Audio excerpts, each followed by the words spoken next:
Good morning, doctors. I am Dr. Ravinder Patel from INTAS Companion Animal Health Business Nuevo Division.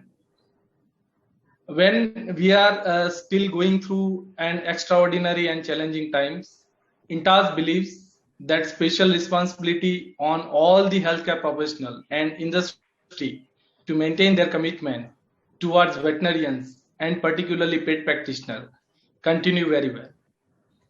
At Intas Animal Health, we are constantly working to support you with the supply of products and solutions that can help you to serve your patient and, of course, your pet parents. At the same time, we also would like to maintain steady flow of knowledge platforms and useful information for practicing vets. As per practitioner, you have unique accountability to keep lives healthy, cure sufferings, pets, and also assure pet parents about your commitment as a practitioner. That too with the available resources, limitation of laws, regulations, and maintains ethics. Telemedicine has suddenly become a point of more interest in during last 1 year, and now every vets have more experience to share. New trends in pet practice are emerging, and it requires thorough understanding of regulation, ITX, priorities of emergencies, medico-legal requirements of electronic prescription is required by veterinarians. INTAS, as a responsible animal healthcare company, would like to get you more interesting information, knowledge, and discussion at this time, the need of our, and strengthen your effort in current situations. So, dear viewers, today we have industry expert Dr. Makran Chavan sir with us to discuss and explain telemedicine and challenges in small animal healthcare practices. Dr. Makran is the Honorable Secretary of Pet Practitioner Association of Mumbai. He is a General Secretary of FSA PAI, which is a Federation of Small Animal Practitioner Association India. And he is a India representative for Wasava for quite a long time. He is a managing committee member of in Defense of Animal India. He performed more than 65,000 ABC surgeries in stray animals with various NGOs. He also performed more than 6,000 soft tissue surgeries in small animals. So he have a vast experience in these surgeries, and he is practicing at dogs and cats veterinary clinic at Mumbai since quite long time, around 20 years. Sir, we are very privileged to have you on board, and despite of your busy schedule, you have accepted our invitation and help us with more information about how we can overcome these special challenges in this special child. So before we hand over the session to him, we would like to tell all our viewers that this is a live program. So in between, you can post your comments, you can raise your questions in the provided screen. And we request Dr. Makran sir to answer them as much as possible. We'll try to take the questions at the end of the session. So now I request Dr. Makran Chavan sir to take us through the session. Makran sir, over to you. Hi, a very good morning to all the participants, and thanks for taking out on a Sunday. It's a pandemic times, and these are tough times. But at the same time, we have the veterinarians are very busy, and we know that the pet parents need us, the pets need us. So we have to reach out to them. They have to reach out to us. So we need a way to consult with them. Many times the pet parents can't. They are not able to come to you. They have a lot of problems: quarantine issues, old age, old dogs, vehicle issues, parking issues, and many problems. So this is where telemedicine come in the picture. Can we share the screen here? Yes. So starting the presentation. Thanks, Dr. Vindra. So, what is telemedicine? So now I will go through 3 or 4 definitions of telemedicine here. But the yes, it is the use of telecommunications technologies provide medical information and services. So there are basically this is a tool to make the the patient feel better by use of technology, where distance is the issue and you can't reach out. Yeah, can we go to the next?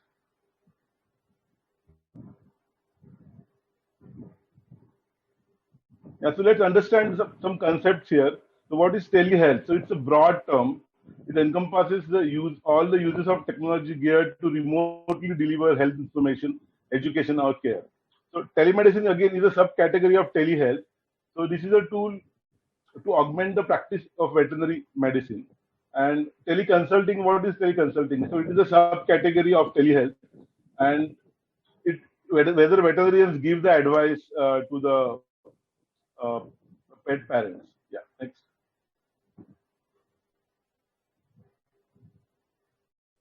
So telemedicine is a medicine at a distance, a way for veterinarians to transmit images via fax, email, internet, WhatsApp. You can also have specialist consult for the review. It has a lot of applications: telecardiology, teleradiology, teleophthalmology, telecytology, telesonography. So all the data is shared with the doctors or with the specialists, and then you take it ahead. Veterinarians and their vet technicians play a major role in acquiring images, creating request forms, accompanying documents, and there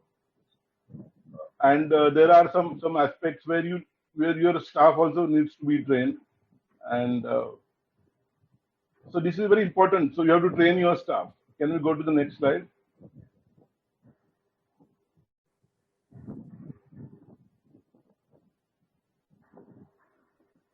Yeah. So ideally, this is the requirement for the veterinary practice.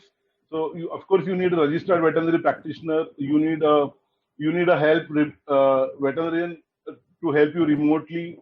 If you are invited a specialist which is from another country, uh, you need, of course, a patient who will benefit, a pet owner who can afford your charges. You need a smartphone or a tablet or a very good PC with a digital camera, and you need a valid bank card. You need a very good internet, and you have to be supported by the guidelines in veterinary practice. Yeah, next slide. Okay, let's discuss the basic components of the telemedicine system here. Of course, we need a good Wi-Fi with a computer. You need very good quality digital camera. Images, if they are of good quality, then only you'll get a better diagnosis. You need software programs. Now, thankfully, you have world-class software programs, and now even in India, you have some options, very good options. You need good email programs to transmit your images. You need communication programs. So we will come to it. Yeah, next. You need very good equipment because your diagnosis depends on the quality of your images and your communication. So you need good scanners, digital radiology, video imaging, good ECG which you can share also. And Vetrexy system is one example, but there could be many systems available. Next. Okay. Now this is the information to include on a consult request form. So this is very important. You need to have your clinic information, your details, your contacts, then the patient information. This is basically a telemedicine request form. You should have it before you start it. So the details of the patient and various tests, questions for the consultant. And dear participants, don't worry, all this will be shared on the PetPod platform of Intas. So thanks to them, so you can you don't have to worry about it. All this data will be available in the presentation. Next. So this is very important, the e-consent. So before you do the telecommunication, you need the e-consent. And there are 2 types of consent. That is implied consent if the patient initiates the telemedicine consultation. So this happens in person. It is assumed that the patient has the consent patient has consented to the consult by his or her. And when the patient walks in the OPD, then consent for the consultation is taken as implied. Explicit patient consent is needed if a health worker or a registered veterinary practitioner or a caregiver or a para-vet or another vet initiates the telemedicine consultation. Explicit consent can be recorded in any form. Because it's a telemedicine consent, necessarily may not it will not involve hard copy consent. So client can send an email, text, audio message, or WhatsApp message, or chat message. So Skype message, Instagram message. So it should be having simple words that yes, I consent to avail consultation for telemedicine. And the registered veterinary practitioner or medical practitioner should record in this patient record. So this is the important slide because there are certain legalities involved with this telemedicine, and I will come to it in next slides. So thank you. Can we go to the next slide? Yes, e-prescription. Remember, it is e-prescription. It is similar to what prescription we are giving in our clinics. It should have a digital letterhead, name of the patient, age, breed, sex, neutered or intact, basic details, name of the owner and details, your name with your registration number and credential. If it's a multi-vet, clinic or practice, you can have, and if you're involving them, your other vet, junior vets or senior vets in the consultation, you can have their credentials also. The credential is simple. It just means registration number and your qualification, whether you're MVSC or BVSC or PhD, something like that. And name of the practice of the details, your clinic or your hospital details. And after that, you have provisional diagnosis and treatment. If you are referred to a specialist, those details and your digital signature. Now, this is same as your regular prescription, but your registration number, your name should be prominently visible in this. Next. So legalities, what are the commonly, you might have some questions in your mind, I'll answer them later. But what questions I had, and I went through a lot of literature, what I understood is the veterinarian doing out-of-state consult practice medicine? Then without a relationship, how can you do it? So VCPR is veterinarian client and pet relationship. So this VCPR, I might repeat these 4 words in the presentation. This is very important, that they should be known to each other. They should be familiar with each other. And if you can ask for their to confirm their ID proof, you have a right to ask for it. They have a right to ask for your ID proof also. Now, who is legally responsible for the care given to a patient where the diagnostic, treatment or decision making is involved? So legal the primary veterinarian is legally responsible here, to whom the pet parent has approached. About the medical records, confidentiality is very important. In your consent, you should tell them that you will need a second or third opinion, so that you need owner's consent to share the diagnostic or the condition of the patient's data to the other doctors or the specialist, to your team. So this is the medical records confidentiality has to be maintained professionally. Another question is the telemedicine consult accurate? Now, this depends on both the sides. It depends on correct data given to the veterinarian by the pet parent. At the same time, the veterinarian who analyzes with his team and then interprets. So it may not be accurate all the times. The veterinarian should try to reach to as much accuracy as it can, but actually in telemedicine it is not possible to have it 100% accurate data, accurate analysis and the diagnosis. It has limitations. Yeah, next. How can I make sure everyone in the practice can speak effectively about our telehealth? So this is very important. You have to create the tele champions, in the sense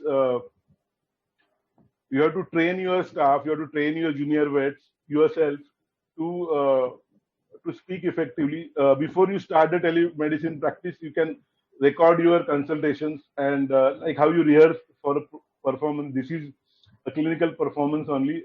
Against you have to be very good in your communication, and if you have not done this video session before, can you convey a good website manner? So again, you have to need rehearsal for this. You need to train your team.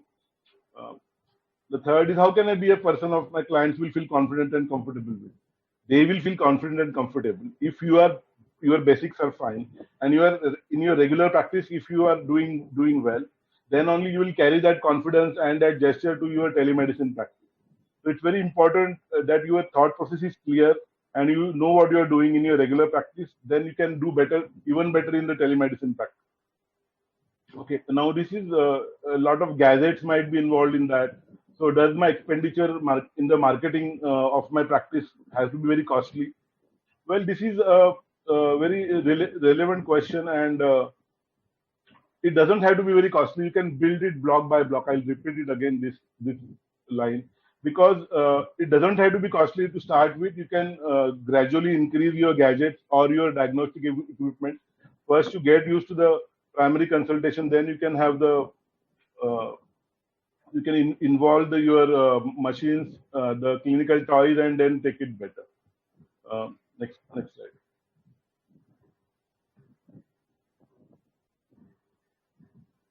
Future opportunity for the veterinary practice. Now this is very important.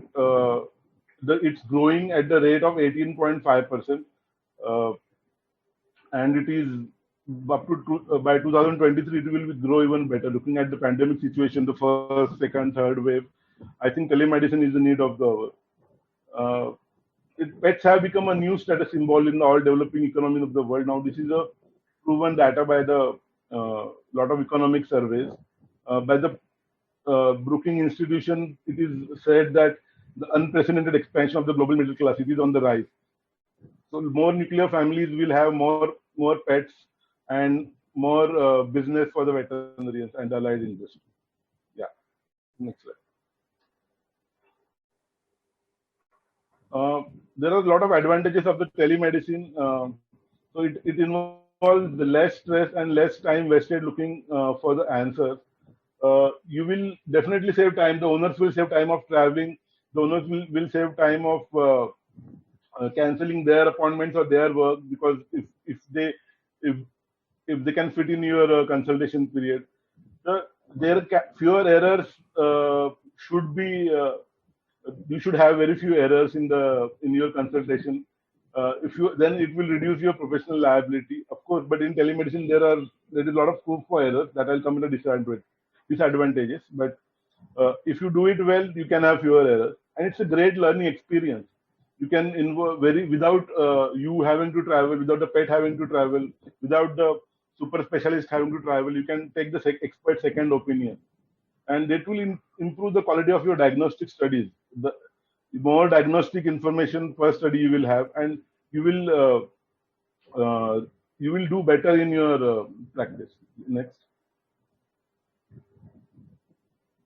it will be fun. You will work as a team, and if there are more brains working together and in a disciplined way, then it will enhance the image of your practice. Not only that, it will increase the perceived value of your services. People will value it, and of course, the client satisfaction and compliance is a great benefit of telemedicine. A lot of people do not want to travel. A lot of people don't mind spending on the consultation, sitting at home. And if the patients are not critical, of course, many cases can be treated like that. Of course, not all. And you will have more confidence in handling complicated cases.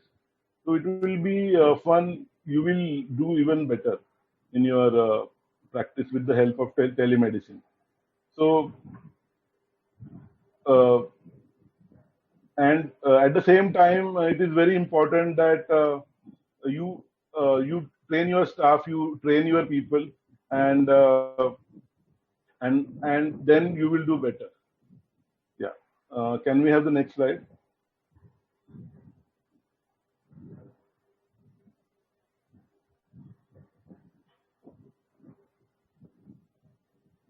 As a client relations, so it is basically reduced bottlenecks, more streamlined communication with clients, more time to show interest and compassion for patients and clients. Your practice will sustain.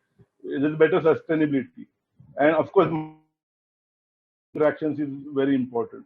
You have opportunities for your staff and use more of their skills, and they feel more confident. Next slide.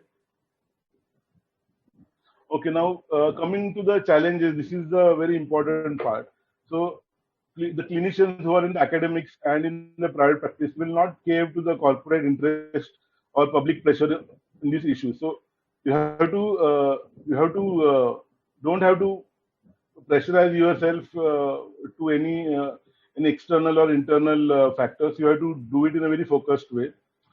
We should confirm greed and misinformation about the telemedicine by educating the public and providing insight into the complexity of diagnosing and disease of the animal. Primary vets will insist on staying in the driver's seat because your policy making, your decision making is very important, and it will add the value of your service to the people.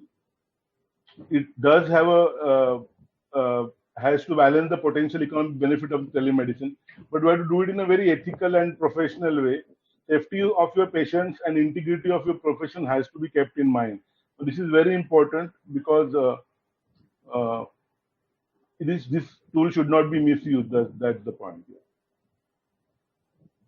Next slide.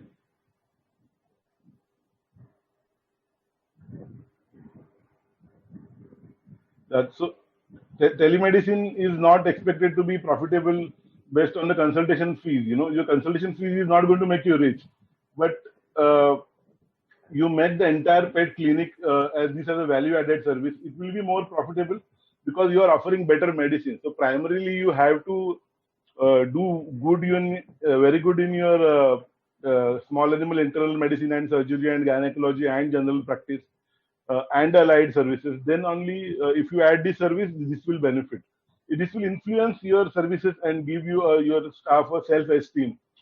They will also be paid little extra for this, and they will be also exposed to this newer technology, and they will do better.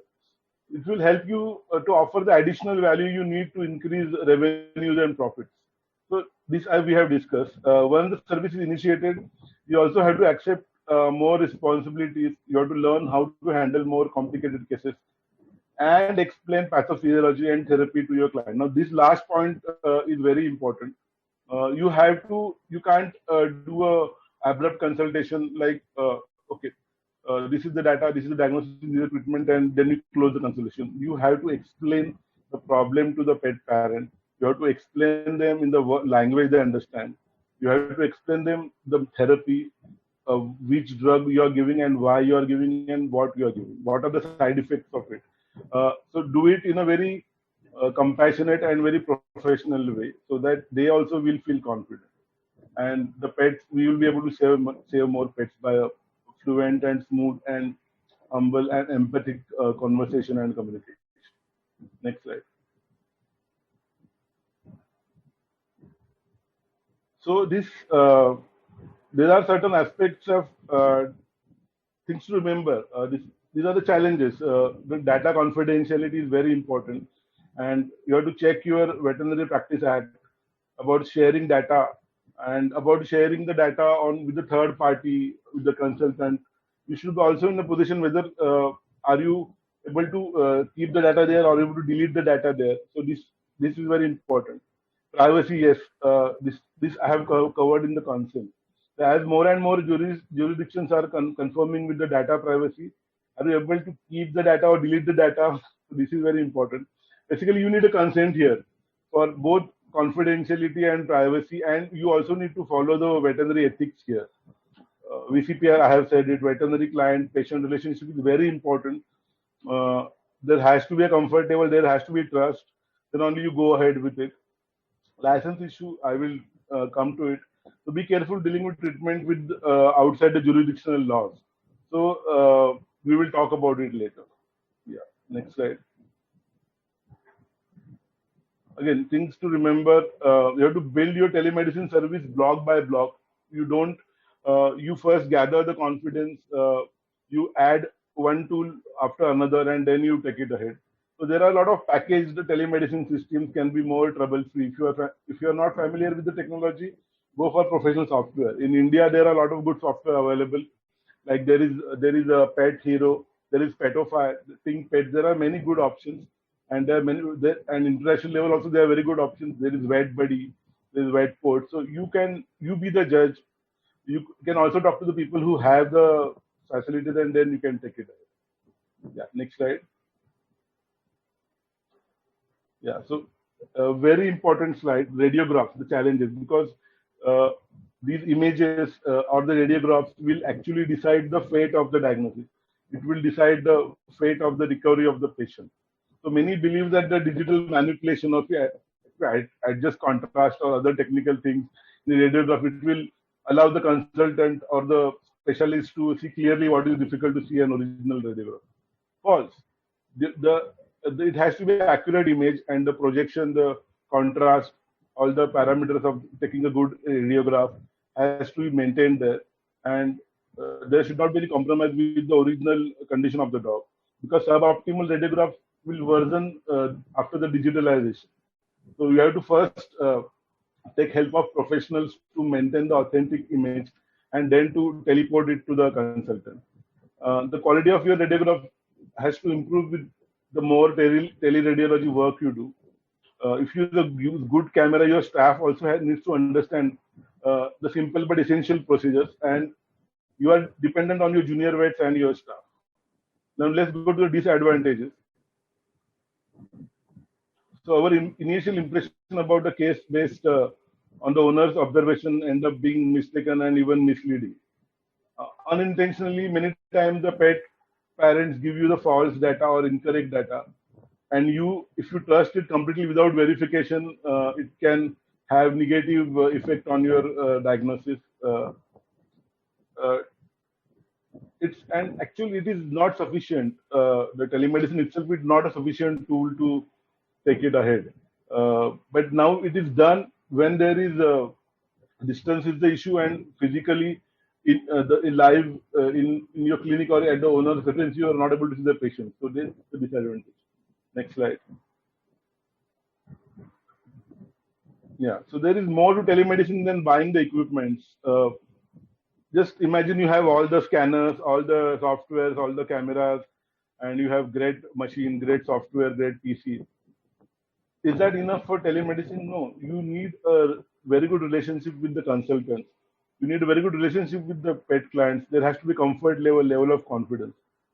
You need to know the exact requirement of the consultant and what images they need, what data they need, and then only they will reciprocate in a better way to save the animal.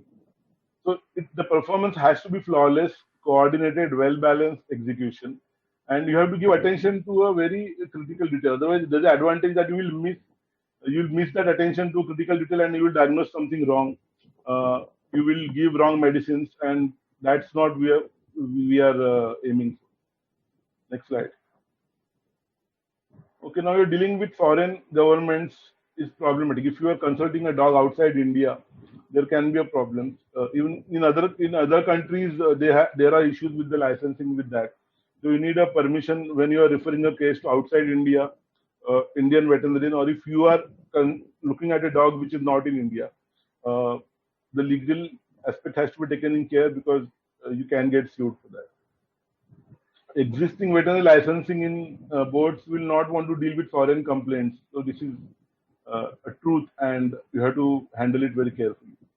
Your indemnity or professional liability insurance may not cover the televeterinary practice, because the SOPs or guidelines are yet to arrive for vets in India. So you have to be very careful. You need a consent properly taken. So there is no existing veterinary license for certification guidelines in India and many parts of the world. Now that is true for veterinary science, but in medical doctors, the government of India has come out with the SOPs and guidelines and the laws. Next slide. Now we are looking at the components of the televeterinary system. So you need a detailed online medical record. You need a remote audio or high definition smartphone. You need to know the body weight, the temperature, the blood test, the saliva test, or you need all the the data which is online, epidemiological data. This is very important. You need blood or nail or hair sample, whichever is relevant for that particular thing. You need ECGs, in future possibly remote kits of X-ray, ultrasound. EEG, new technologies are coming. You need to collaborate with a specialist who knows the technology, who doesn't mind speaking to the pet owner, who has enough time, and you should be on the same page uh, when you save a dog. If there is a contrast of the opinion with both of you, the owners will get confused and they might go for a fourth or fifth opinion. Yeah, next slide. Now, these prescriptions are very important. So it should have the products, the physical therapy. You can cover prescription diets in the telemedicine. You can give over-the-counter medications, nutraceuticals, and non-prescription food supplements. Uh, Basically, you can give most of the medications requiring prescription by a registered veterinary practitioner. But remember, scheduled drugs or narcotics drugs, you are not allowed to prescribe digitally because in India it is not allowed, and a lot of medical stores will not issue those drugs without your actual letterhead with your and your register number and your stamp, because it has a date on it for a lot of narcotic and scheduled drugs. So remember, you can't prescribe those drugs through telemedicine, but the basic drugs you can. Payment, a lot of people may like this slide, and why not? Monetizing telehealth is very important. The charges can be based on certain factors. It can be as much as 500 to 5,000 also. It depends on your expertise, your professional judgment, and the quality of services you are giving. It also depends on the owner's affordability and their passion and their interest towards their pets, and of course their time. So how much time you spend, you can tell them upfront very transparently and honestly.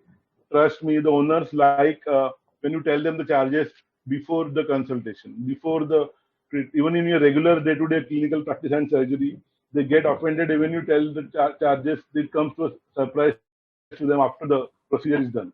Always take them in confidence. Tell the charges before the procedure, especially when you take a consent or before that. And if they're ready with that, then only go ahead with the procedure. If there are specific procedures you are performing or giving specific consultation on some cases, if you are a super specialist, you can charge more. You do a good job and charge a good amount. That's the whole point. The owners love uh, honesty and transparency and accuracy in your communication. Again, if you are a multi-weight team, your skill level of your healthcare member is involved in this. Uh, if your team is as skilled as you are, it will give a great reputation to your practice, and you can earn more. There are a lot of services can be incorporated in this through telemedicine, where the owners may not have to come to you. It can involve wellness plans. It can be subscription bundles. It can be a palliative care packages like symptomatic medicines also. Can be a part of it. It can, or if they don't want to enroll in a annual package or a monthly package, it can be charged per use or incidental charges. So it can be flexible. Uh, Honesty and transparency is great in this making payment. It will this monetizing telehealth will do good to your practice, but just be honest and transparent. Next slide. Yeah. So now this is the most important slide for today. Is identifying the telehealth champion. So because telehealth champion is identifying the correct software you need, identifying the correct agency which will give you that service and will maintain it for you. It will also important to train your staff and yourself to become a telehealth champion. And telehealth champion is a team, is a concept. So it is not a one person; it is the whole teamwork. So you have to identify and then work on. Second is determine needs and opportunity. So determine the need. If you are doing lot of surgeries in your practice, what do you need is yes, you definitely need a gas anesthesia uh, before you need something else. Like you may not need a scan in your practice, like a CT scan or something, because it may not afford it. And how many CT scans you are doing? So instead of looking at that tool which you don't need currently, have gas anesthesia in your practice. Because if you're doing surgery, if you're doing a lot of surgeries which orthopedics involved, yes, and soft tissue involved, you need X-ray. So go for that first, and then you think about the higher tools. You have to identify the needs and the opportunities. You have to also understand where your practice stands and where what is your dream for the practice after 10 years down the line. So if you identify that, then you will understand what all tools you need to add in your practice. How do you train your team?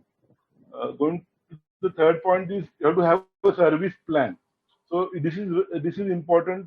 You have, when you start the telemedicine or telehealth in your practice, you should be able to offer a number of services in your practice, and at the same time, you should be able to do justice with that. So you need those people who will help the pet parents along with you in your absence and in your presence. So you have to give a number of services to the pet parents.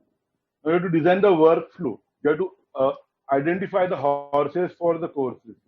You have to be regularly in touch with the specialist and the super specialist. Your team has to be very comfortable with them. You design the workflow in the sense it should not affect your day-to-day clinic practice, where actually still patients are coming to you. And at the same time, when you are busy seeing your clinical patients, it should not affect your telemedicine practice. So it's a fine balance between two professional services. So if you can do that, I think it is definitely possible if you are working as a team. You have to prepare your team and the clients. Now, this we have discussed. It is also important that the clients are little net savvy in this. Clients also understand what kind of information you need, what kind of test you are asking them to do. They should understand that how they do it, and if they go to a certain place where you are not able to go physically to a certain X-ray center, but they should understand what you want. If they don't understand, no problem. You have to have a rapport with the X-ray technician in that diagnostic room, and so you have to prepare your team, clients, your technicians, your secondary help, your tertiary help, and the whole team. Then only you can implement your program to the best judgment and to the best result. Yeah, next slide.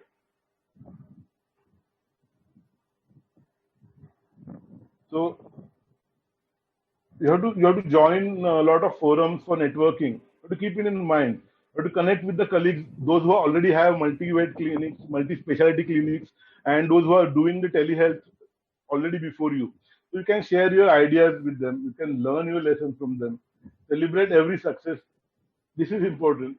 If you complement each other, then only you will learn from each other. This is a very you need a lot of professional harmony within the veterinarians.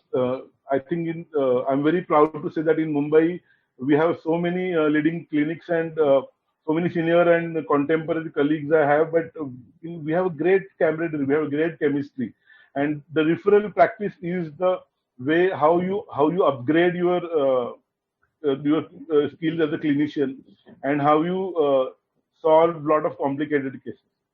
Gathering demographics is very important. A lot of epidemiology is very important. A lot of analysis is very important for telehealth.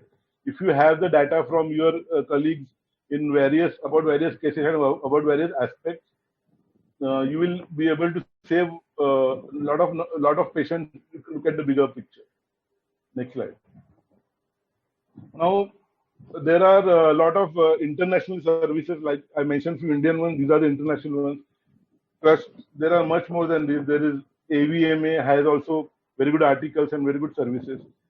IDEX has, Antech has. These two sites, Ask.vet and Vet 24/7. It allows clients and veterinarians to communicate via websites and mobile applications. It's very easy, and you must look at it. Veterinary Future Society has very good articles on that.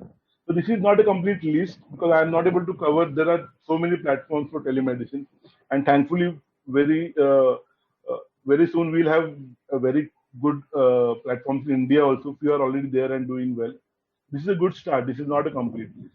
Yeah, next slide. So this is for the suggested reading. I'm not spending much time on that. I would rather you can read it later. Next slide. We have a success story about human health, uh, telemedicine. Apollo hospitals have started this as early as 1997 in India, and they reached out to suburban and rural areas. In March 2000, the world's first very small ap- aperture terminal VSAT enabled village hospital was commissioned. And today they have 115 centers with 9 branches outside India. So Telemedicine Networking Foundation is the oldest and largest multi-speciality telemedicine network. Uh, More than 57,000 teleconsultations they have done so far, ranging from internal medicine to neurosurgery. And they have treated patients from a far distance, and thousands of miles they have covered by doing that. So this is a great success story. I'm expecting something similar happens to a veterinary field also soon, and we are not very far from there. They have pioneering efforts in where e-initiatives are elaborated. The government of India has also done a lot of telemedicine uh, initiatives, and we will talk about. Next slide. The goal is not to replace the necessary in-person consultation and exam. This is not our goal, but we have to consider using telemedicine. We can still do some justice in client education, in neonatal care.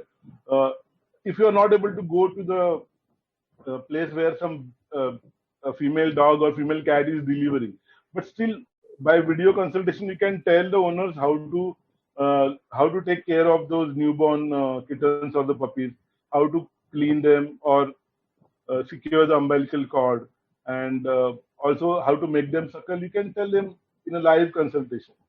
Uh, See, audio call, video call. Uh, there are many ways to do the telemedicine, and you can offer the care. You can do post-surgical follow-ups if the patients are not having any post-surgical complications.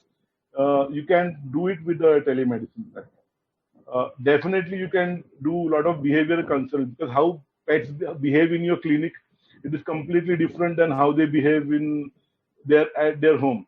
Especially cats, very few clinics you are able to diagnose the lameness in cats, because cats are so stressed. They come out of a box, they come on the table, they quickly take shots, they go back to the table. So that can be tackled when you see their video how they behave at home. Now every veterinarian will not be able to do the visiting practice here, but you can definitely see videos and do a telemedicine consult, and you can charge for it. So many behavior issues dogs and cats have which are not exhibited the behavior in the clinic. So this will help. A lot of chronic condition, now you have made the diagnosis. The dog is paralytic, very old dog, not able to. Maybe German Shepherds having those neuropathies. You can manage that because you know the history of the patient. You have treated it. There is a comfort level and confidence, and you can also do justice with palliative care. You can do nutritional concerns. We have some very good nutritionists in India. I think so. Those nutritionists like uh, Dr. Pandit, and we have few people who can do justice with them. You can refer with nutritional consultants, and you can learn from them, and then you take it ahead. You can also increase your business of prescription of B diets or prescription foods, and it has to be done in a very justified way. If they want to refill their supplies, they can contact you through this. If you have a receptionist or a assistant to answer to these their supplies of their medicines and foods, it is value added to your practice. Now, tele triage is very important. Like how do you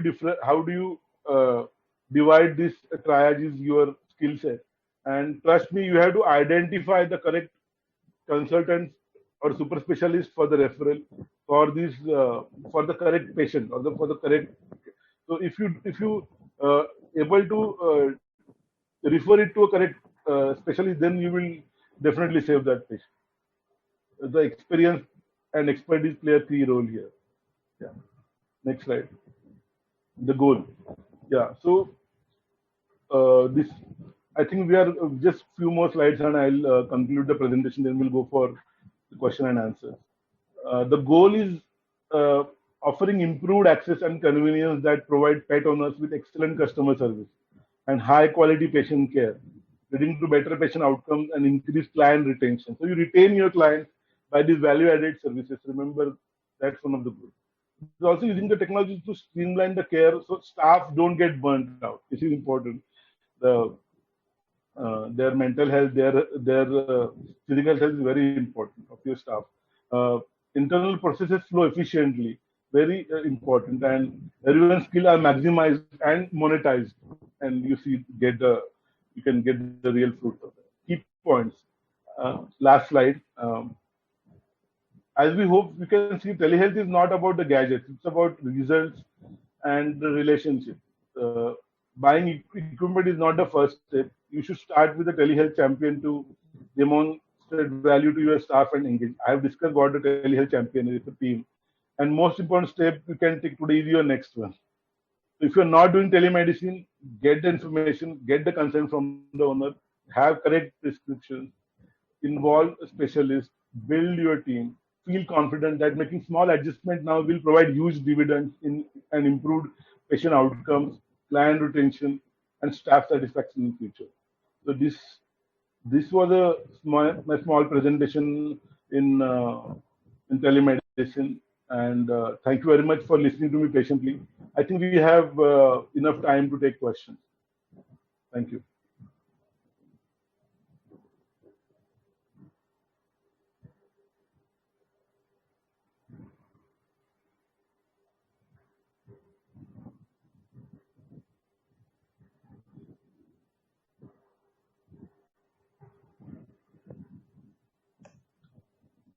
Thank you very much, sir. That was really a great, excellent elaboration on the telemedicines, and this is a really need of the hours. We can say at the right time we need to understand all the legalities and need to understand broadly. So we thank you very much, Makran sir, on your really a great elaboration and understanding on the telemedicines, and I'm sure our veterinarians has found the quite interesting and it's a relevant. Bear with us for a few more minutes. We like to take a few questions. Right. So, sir, just to tell you, we have registered around more than 1,400 veterinarians today. It's in the live session.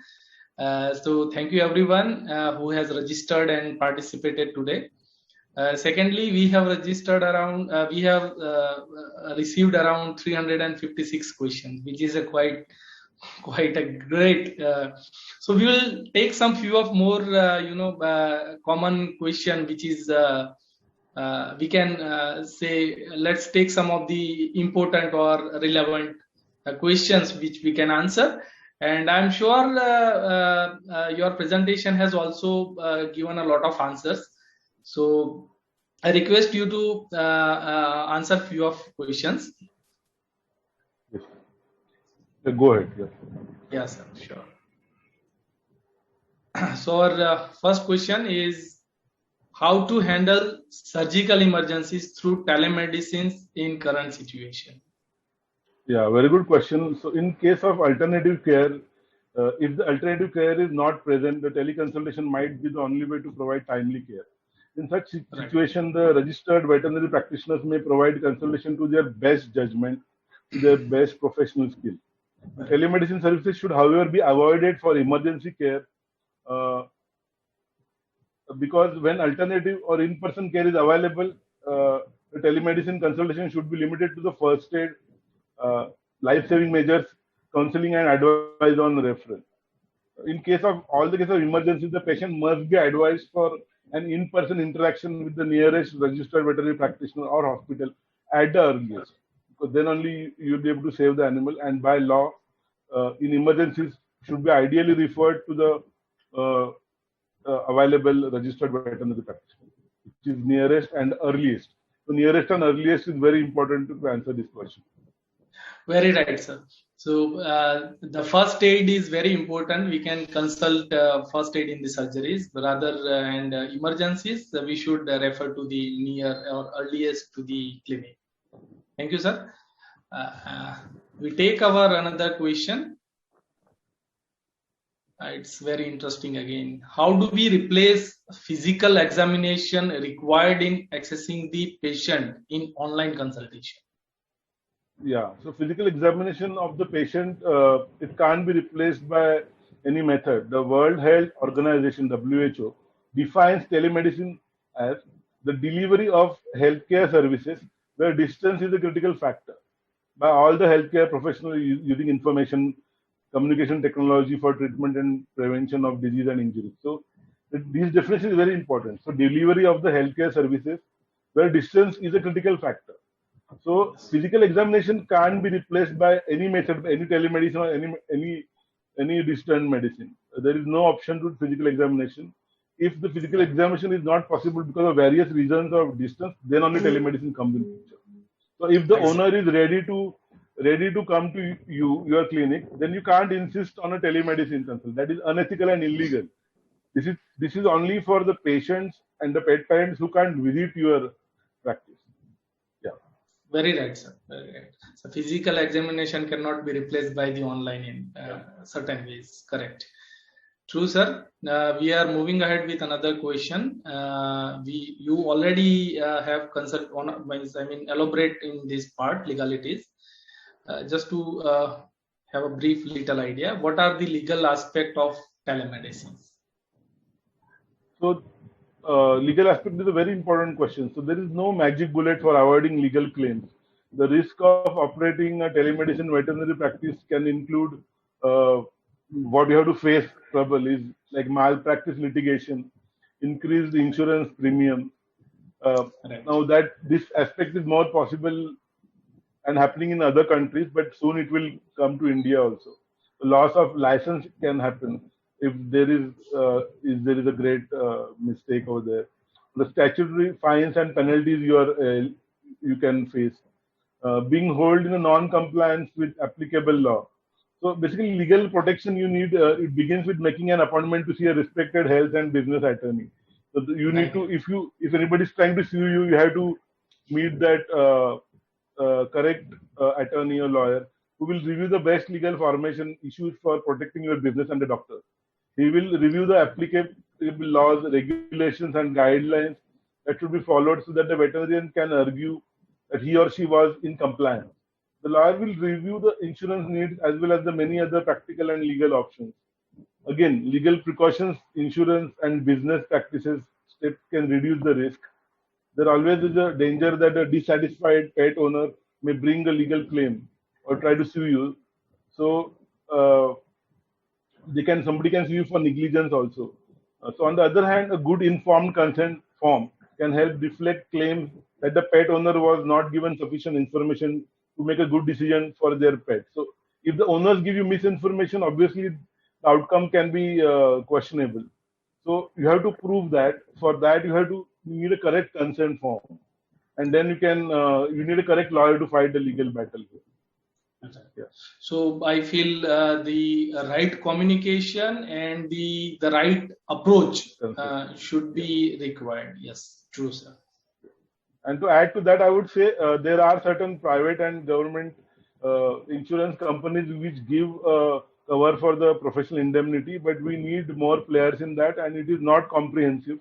The role of telemedicine, whether they're covering that, it is really questioned, and we are waiting a draft from the Veterinary Council of India. At the state level, the state associations have written to the state veterinary councils, and very positively they have forwarded it to the VCI, and the draft is awaited. And let's hope for the better SOP. Another question is very, I think it is nowadays it is very common that everybody has one consultation on WhatsApp, right? So just our viewers want to know, is it ethical and legal to see the photos and videos of the patient and send the prescription on WhatsApp? Well, WhatsApp is a very popular mode, and this is very commonly used in human health as well as animal health. So, but thankfully, the Indian government has published a telemedicine practice guidelines on March 25, 2020. So, just a couple of months Just couple of, like last year, they have come out with the guidelines. There was already a law passed in 2002 about telemedicine. That was the first initiative. But in last year, March, they have the telemedicine guidelines for human practitioners. We are trying that the same guidelines will be applicable and available for the veterinary practitioners. The draft is awaited from the Veterinary Council of India. So these guidelines finally clarify India's position on legality of tele consultation. It is now perfectly legal to provide teleconsultation by registered practitioners in line with the requirement of the telemedicine guidelines. It has been clarified that the first consultation between doctor and patient need not be an in-person consultation, and doctors in India can provide the first consultation to patients located in any state remotely through the teleconsultation. However, going forward, all doctors who provide teleconsultation will have to display their registration number in all the communications exchanged with the patient. For example, email or WhatsApp messages also are allowed. On prescriptions also, you can have it as your digital signature. On the free receipts also. Doctors will also have to be careful while issuing a prescription during teleconsultation. As a thumb rule, prescribing medicines for chronic diseases should be avoided during teleconsultation unless it is an add-on or a refill of an earlier prescription obtained during an in-person consultation less than 6 months ago. If a prescription for chronic disease is to be issued, then the teleconsultation should be done strictly via video. So this is very important. You're doing prescription, so it's very important you are seeing that patient by a video call. A prescription can be sent through by any electronic medium such as email, WhatsApp, or even another photo or scan or digital copy of the signed prescription or an e-prescription. So yes, it is allowed, but you need to have a consent, and you should your registration number and your practice credentials should be displayed in the beginning of the communication when you take the consent of the owner. So WhatsApp is allowed, yes. Yes, and I think one has to maintain the records also for the. Yes, you have to have the records. Yes, correct. Maintain in your digital records. Very good, very good. And as we were discussing earlier, also you and your association has already taken the initiative, and you have approached to the federation is in touch with the VCI, and we are very hopeful that they will reply soon positive. Right. Great, sir. Thank you. And we take another few questions and then we end up the day. What are the current developments and rules, as I already asked you, in the veterinary telecommunication services? Is there any development is ongoing from the association or government bodies? Can you lighten up something on that? Yeah. So during this pandemic, there are clear telemedicine guidelines for human doctors, and it is need of the hour to have similar SOPs for the vets too. The federation is doing the follow-up with the VCI at national level, and at every state level, say in Maharashtra it is PPM or SAPAC in Tamil Nadu,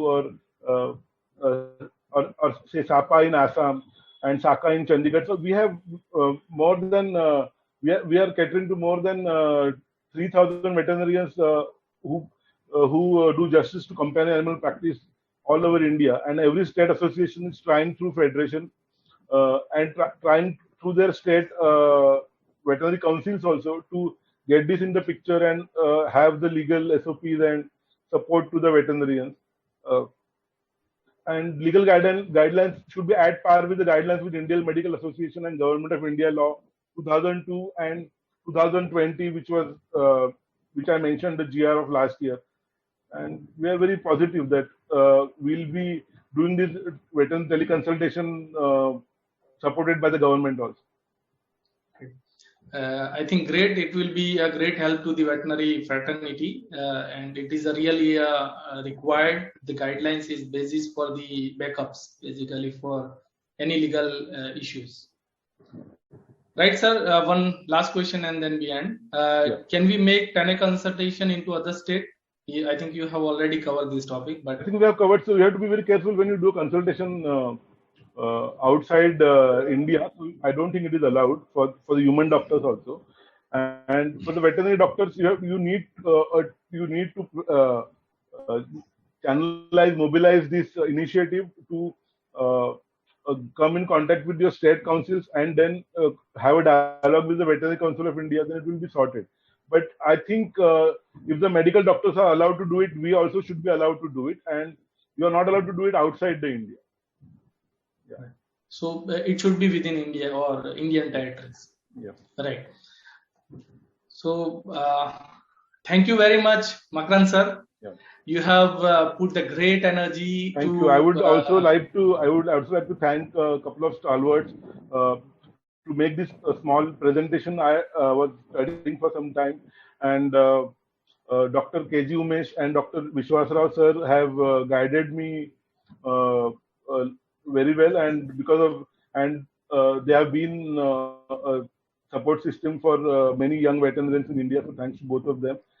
Thanks to PPM, uh, thanks to Federation of Small and Practitioner Association of India. Because of that, we got the opportunity to reach out to so many veterinarians, and in future, more vets will join in the mainstream and will save a lot of animals. Thank you. Yes, again, thank you very much, Makran sir. Thank you, all the associations. We really thankful to you from all the INTAS field staff and head office staff. We again, thanks to our every business manager of INTAS, Newer Division, and every executive who have put the great energy to make this program successful. And yes, without you veterinarians, we cannot make this possible. And we are very thankful that you took some time and you come up and join the this webinar. And be in touch with us if any query or any issues is pending. We'll try to resolve it. And just to inform you, we have our own Pitport channel on YouTube. So we have old videos there, and within a few days, this webinar will also upload for online. So rest assured that you will have access to this webinar and Makran sir speech whenever you require it is just on your screen. So thank you everyone. Thank you Makran sir, and thanks to all.